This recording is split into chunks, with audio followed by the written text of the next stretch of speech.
Base sa pag-aaral namin, may nakarating sa aming dokumento, ang nangyari pala dyan, he was appointed as an interim chairman by the PLC.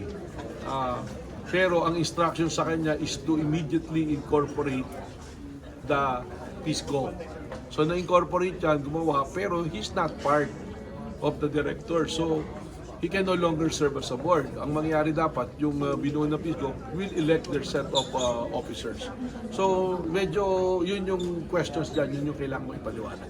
Ano po yung nakikita ninyong mga legal dilemma, sir, if ever, kung meron man, sa ganitong sitwasyon po, sir? Well, unang-una nga, paano ka magiging chairman kung nagpakilala kang chairman, tapos hindi ka naman member ng board? Pangalawa, if you acted as chairman na hindi ka chairman, that is an ultra vires act na tinatawag, that is outside of the scope. Because anything that is being done by a corporation, whether it's an NGO or not, should be through a board resolution. So hanapin natin yun, yung mga papel na yun, at we will ask Tad Susana, yung tumayo na chairman, bakit hindi siya tumatayo na chairman in all the functions and the occasions. So, may opisina naman silang nakalagay doon, although I have reports that the office is not functioning as a normal office, just a virtual office. No? So yan yung mga kailangan. Sa Taguig to, yung opisina na to. Ang malinaw dito binabanggit kasi namin yung sa PISGO. Yung mga unliquidated na expenses, sa rental, just to give you something. In 2023, may binayaran pa silang rental na mga 300 million.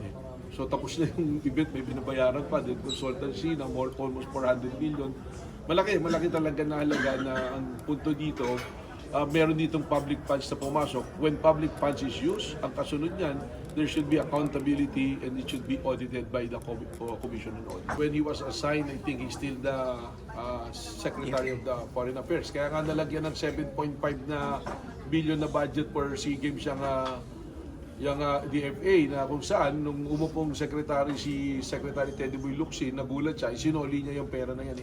That is on record.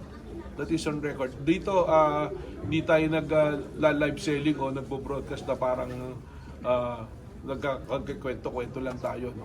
We have all the documents to support, the evidence to support, the testimony to support us. There are a number of individuals who are willing to testify on the matter.